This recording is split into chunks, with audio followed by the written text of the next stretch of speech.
Hi, it's Gadget UK here again. This time we are looking at a piece of Stollen. I am just kidding, of course. We're looking at this, a Hakko FX-888D. Yeah, the Stollen, it's Christmas, so yeah, I'm eating a piece of Stollen here in a minute. I can't get enough of the stuff, it's delicious. I received this months ago, actually about 2 months ago, from Dermot Sweeney. I'll overlay some video here, just a few clips or something, so you can see the sorts of things that Dermot works on. Dermot would be the first to admit he's a bit inexperienced at some of the stuff to do with electronics, so he's a hobbyist. He's getting into it, he's learning as he's going along. So Dermot kindly sent this. He's one of my patrons at the moment, but he's supported my channel for a long while. Actually, he's always posting comments and things, and I watch his videos, he watches mine. But yeah, please check out Dermot's videos. They're very interesting. He recently did one on a Mega Drive. I've perhaps just shown you a clip of that, but yeah, he did one on a Mega Drive. It was like quite a lot of damage to it. A cart slot was damaged and all sorts of things on it. So please check out Dermot's channel. Put a link down below. It won't be the last time I mention him, I'm sure. I am so grateful for him sending this, because the monetary value of something like this, it's a lot of money. I think I had a look on Amazon, they're about £130–140. So this is something that I've been meaning to get for myself for a long while, but I just haven't had the funds to get it, and then with me losing my job as well, it was never going to happen. The amazing thing is, this is the exact model I was looking at myself, and I didn't mention it to anybody, and somehow Dermot knew, I don't know. So the way things transpired, a parcel arrived from Amazon. Now I'd forgotten that I think I'd given Dermot my details for something else previously. In fact, I've got another video to do on stuff Dermot sent me. Actually sent me a graphics card and a few other bits and pieces, which I'll cover that in another video. In fact, I've already filmed that video, I think. I just haven't had a chance to edit it. But yeah, he sent this slip was with these. I received these in the post, and I was like, this is strange, why have I got these from Amazon? And then I noticed this little slip here, what good is a Hakko without some tips? So I thought, that's a bit strange, maybe he thinks I've got a Hakko, or I'm getting a Hakko or something. But nevertheless, how nice of him to send me these tips. So I went onto Twitter and said, posted a message, thanks Dermot, the tips are brilliant. I don't have the same station, the same iron as these tips, but I'll get one at one point. It's really, nice of you to send all these tips like this. And then before he'd even had a chance to reply, the same day, this arrived from Amazon in a separate delivery. So yeah, as you can imagine, it brought me close to tears, seriously, because obviously I was in a really bad position back then. Nobody's done anything so nice for me in so long, really. Now, that's not entirely true in the sense that I've had, Zarkos has helped me out with loads of Archimedes, and I've had lots of other things. I'll show you something else here. I've got a plip box that has been sent to me by a nice chap as well. I'll stick his name up there. And there are numerous other things. I've got Archimedes joystick port here, a floppy drive from Plan C, and some little PCBs that came with that, and just so many other things. I can't really go into all of them here because there's just so many little bits and pieces, but we'll cover them in some future videos. So if you're watching this before Christmas, I wish you all a Merry Christmas and a happy 2020. I'm going to eat my piece of Stollen and then we'll get in there. I'll try and quickly skirt around the unboxing here, because I don't actually like doing unboxings. I don't know whether you like watching unboxings, but yeah, just a quick look at what's there. So yeah, quick instruction leaflet there, and an additional information thing. That's the actual iron. Just carefully pull this out. Wow, this is sweet. It's got that nice blue and yellow Hakko theme going on. So you got some of those copper things. I'm not sure where you stick those. Maybe that's an alternative thing to go here, or maybe there's something to stick those in. I'm not sure. You've got a cleaning sponge there, though.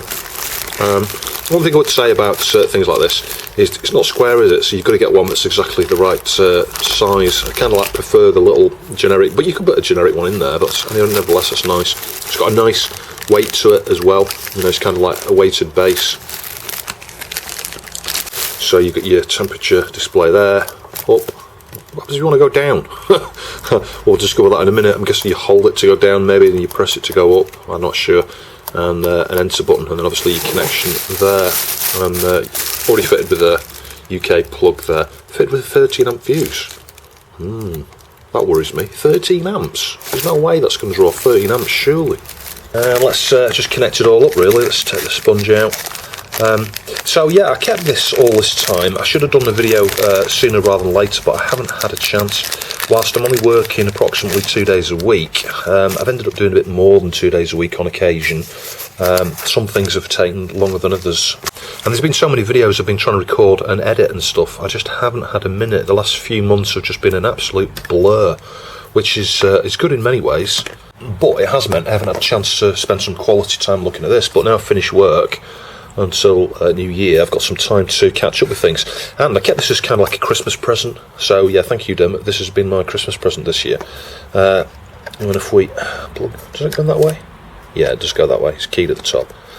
There we go. That's it. So let's plug it in and see what happens. Before we plug it in, let's just see what tip's on there. Yeah, so it's got quite a nice small pointed tip there already. You know, is it conical?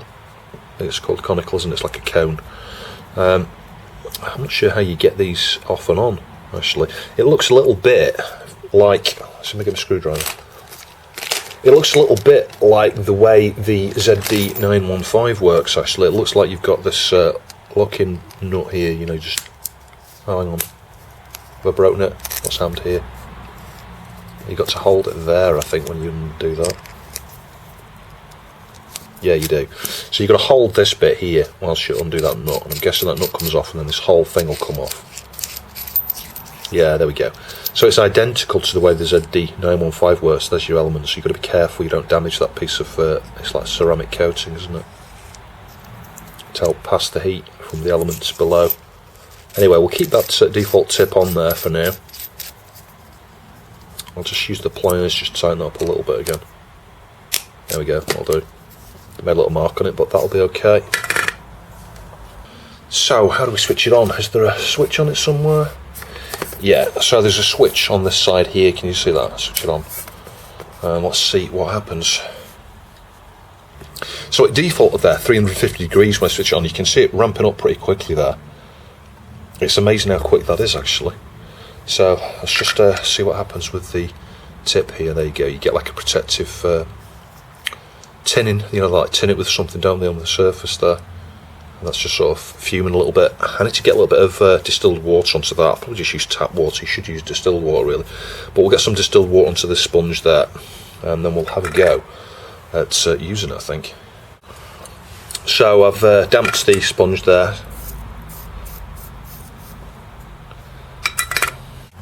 So I mean, this video is not going to be like a full review, because obviously I need to use this for a period of time and stuff. One thing I will say is the cable here is nice and flexible. It's not, doesn't feel like it's too stiff. You can see I've got an old board here. It's one of the ones from a previous video where I salvaged the RAM. This was the only one that I kept. All the others have gone, they've all been recycled and all the components removed. This one's still got some caps on here. I'm just curious to see, I mean, obviously I think I will need to ramp the temperature up. I'm just curious to see what this is like. Yeah, you can see that's just not melting. 350 is just nowhere near enough for a point like that on the ground. So let's crank up the temperature a little bit, I think. You can see my old iron here. You know, this is what I've been using for most of the videos on my channel, actually. It's just an Antex C-Class 15 watt iron. I mean, the tip on that, look how crusty that is. It's not on, is it? No, I thought I was going to burn myself in for a minute. Look how awful that tip is. Yeah, they need to be replaced every 3 to 6 months-ish, really, but I get like 2 or 3 years out of them. Anyway, let's just hold the up button and see what happens with that. I think you're going to... Oh, there you go. You hold it down, it says adjust.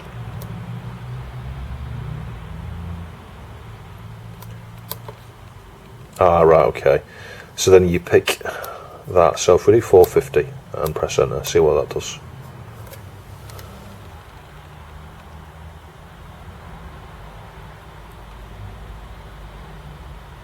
It's interesting how the temperature seems to be going down.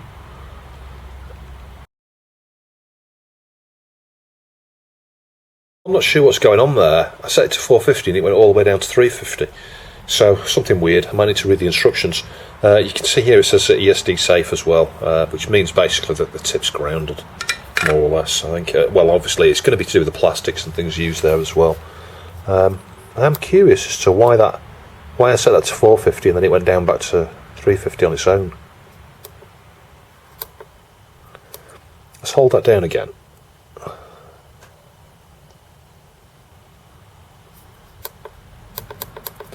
Have I broke it? I don't know.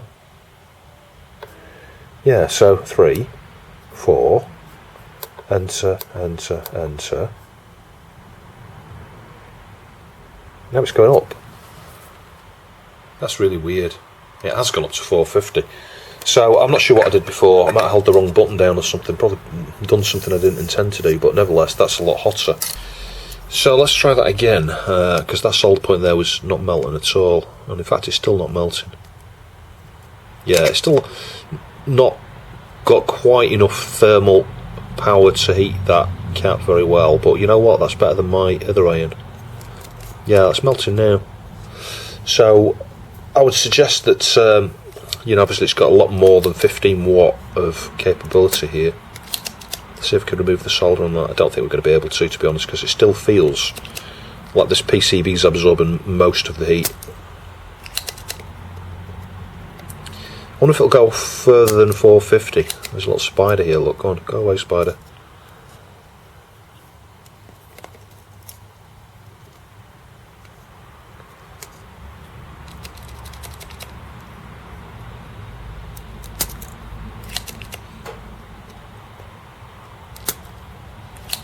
Yeah, some of the solder's coming away there. Let's just see if we can increase it further.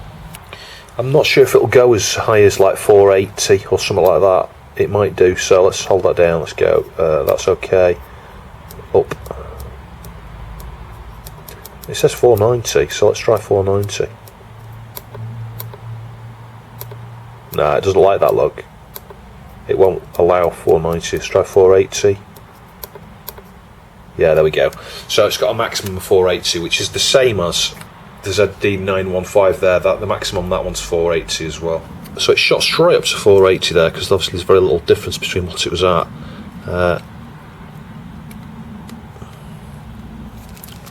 Yeah, that's melting a lot better now. That extra 30 degrees has made a big difference. Yeah, the pin's a little bit bent over. Let me see if I can straighten that pin. I'm just curious to see if I can actually free that leg up with this iron, because if I can, this will mean it's better than both the ZD915 and my current soldering iron. One of the things with this is the pins are bent over. I don't really like pressing like this, but there's going to be no way. Got to kind of heat it and bend it at the same time. There we go, straightened out a little bit. So let's give that a try. Just let the heat pass through. Look at that, most of the solder's off that. That is really nice. That is really nice. It's going to make things like this so much easier for me. You would think that the anesty with its 480 degrees would be enough as well, but it's not all about the temperature. You can think you need to increase the temperature, but not always. It depends how much thermal capability the iron has got. And what I mean by that is, the minute you touch a piece of metal, depending on the size of the metal, like this here for example, all of this here is all ground. So when you heat this point here, you're heating all of this here. If this has not got capability to generate masses of that heat, it's not about temperature, it's about how quickly it dissipates, how quickly the board sucks the heat away from the tip. So you'll find that you've got higher wattage iron. It will be able to provide, look at that, that's nearly free. It will be able to provide more heat throughput into the board, so the board won't heat sink it. Because that's what it's like when you stick a big piece of metal like this on the end of an iron.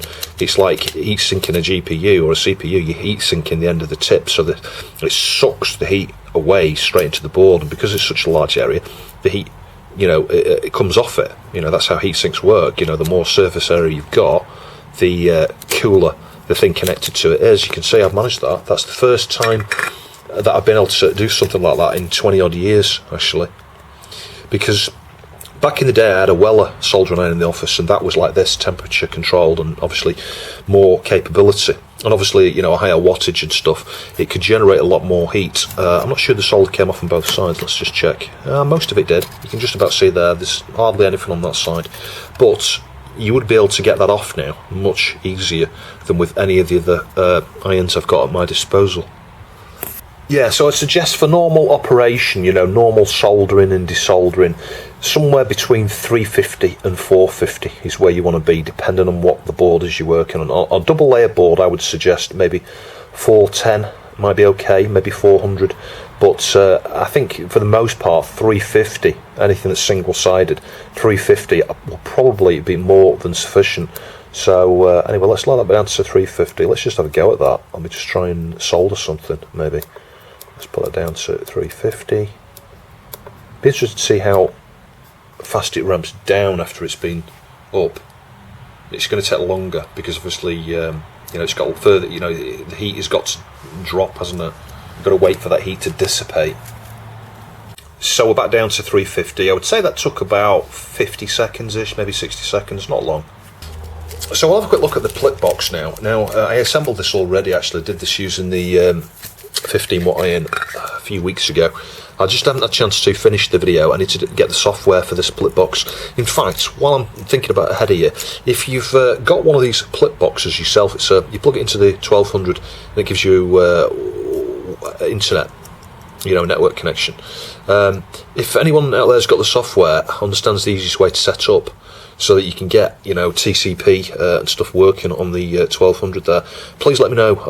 I can see there's 3 or 4 different or 5 different ways you can do it, but trying to get all the software and the drivers and knowing how to set it up, it's not the easiest thing actually. So let's start by just add a little bit of solder onto one of the pins here. I'm going to just desolder. I'm trying it at 350 to see what 350 is like, because I suspect, as I said, 350 will probably be okay. Let's just rest that on there, just make it a little bit easier for me. I could use the helping hands. In fact, let's do that. If I can get one the right way up. If we just clip that, we're going to clip it onto the port there, that'll do. Yeah, that's a bit better. There we go, so that's almost level. Let's just have a go at removing the solder there. Yeah, you can see 350 is not quite high enough. This is a double layer board. That's probably the ground. In fact, it is. That's a ground connection. So let's just ignore the ground connection. Let's see if we can find a data one. This one along here, that there is a data. Well, when I say data, it could be a control signal or something. It might not be one of the data bus bits, a data bit. Yeah, you can see the solder came away from that. Let's just give that another go. Yeah, it's still a little bit on the other side there, I can see. Let's just try that again. Yeah, there you go. Can you see that? Most of the solder's come off that. So 350 is fine for something like this. You might want to go just a touch higher to make it a bit easier. But this point over here, we'll need to go a bit higher. Let me set it to 400. So it's ramped up to 400. Let's give that a go. And I can feel the difference straight away. That went molten straight away. And that's what you want to do. You want to get it so that as soon as you touch the pin, after about half a second, it goes molten. If it doesn't, if it's taking 3, 4, 5 seconds to go molten, you are too low. But you can see how easy that was there. So yeah, this is sweet. Thank you so much, Dermot. This is a fantastic Christmas present for me. Much appreciated. I need to clean the flux off there now. So yeah, there's not been a lot to show you. What I would say is this is fantastic for the money. I think this is a really good piece of kit. Now obviously I've not tested this on all sorts of different boards and things, but what we have done, we've tested 2 things. We've tested on something like this where it's insanely difficult to remove solder, and we managed to remove the solder, and then also tested the lower end of the temperature range there, just to see how easy it is to use practically for double-sided boards and things, and we found that that was super easy. Both the connections on there I could deal with without an issue. So the other thing we'll briefly look at here is this pack of tips that again Dermot kindly provided. This is amazing. Look at this. I've got no excuse for having the wrong tip now. So yeah, that's like a chisel tip, isn't it? It's got like a flat edge. It's kind of like a conical one, but it's like sheared off. It's got an edge there. That's another one like that. Look, you see that? It's got like a slant there. They're all different sizes. These, it's really nice. This, that kind of looks like the one that's. No, it's not. I was going to say I thought that was like the one that's on there, but can you see that one's got an edge there as well. That one's kind of like a wedge. It's like sheared that side, and I think it's sheared on that side. It's like a screwdriver end almost, like that one there. I see this type of tip used a fair bit. I've never used that kind of tip, but I'll tell you where I saw one of these. Chucky, post a link down below, check his channel out. Chucky, the guy behind the Diagram, and he's created replacement motherboards for, I think, some of the upper top of the range Amiga systems like the A3000. He might have done one for the 4000, he might be working on one for the 4000, I don't know. But he's been working on 060 boards and all sorts of things recently. He uses a tip like this, and when he's putting one of those CPUs, a 6830 or something onto a PCB, he just puts lots of flux on there and just drags the tip across all the pins and reflows a number at the same time using one like that. That might be a chisel. I don't know. I'm not familiar with the terminology because I've only ever used either the traditional type like this, a conical one, or the one with a little chamfered bit on it. But it's amazing how many of these I've got. It's crazy. Lots of different sizes for different applications here. You'd be using something like that on a power supply. You've got big beefy caps and things and coils and transformers and things on power supplies. You could use that on heat sinks, heat shielding. There's another one there like the one that's on it. Look, really, it says free sample there. Got me interested in that now. I wonder if we can get another free sample from somewhere stock up. And you see that one's like pointing upwards a little bit. Can you see that? It's got like a little upwards point on there. But these are all superb. I would imagine that'd be really good for SMD stuff, actually. Another one there just looks conical. It's a bit of a bigger tip, that, for more beefier connections. So I'm filming this right at the end, and something else I've just worked out. I was thinking, where does this go? Well, look here, there's a little container in here. So I am guessing that you literally you might be easier to feed it down that way. Maybe not. I can't see how you would get there. But you could probably just squeeze this in there like that, I think. There you go. Look at that. That's sweet. So now you've got the best of both worlds. You can use the sponge there, or you can clean the tip in there like that. Nice. So just before I wrap this up, looking underneath here, it says 70 watts. It's using less than a third of an amp, actually. You can work that out using Ohm's law, but it's saying 230 volts, but mains in the UK is, I think it's still around 240 to 250, isn't it? But it says 230. Maybe they're trying to bring it all down to around 230. But at 70 watts, it's going to be less than a third of an amp. So I will swap the plug out with a 3 amp fuse. So if we undo the screw there, that is in really tight. I'm curious as to why they are shipping these with 13 amp fuses. They're right, there's a sticker on there to let you know, but that is just a bit weird. Why not stick a 3 amp fuse in it? Why a 13 amp fuse?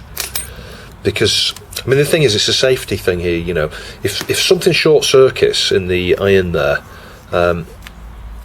it could draw 13 amps through this wire. Look how thin this wire is. 13 amps through there, that would start a fire. So you do want to swap it for a 3 amp like that.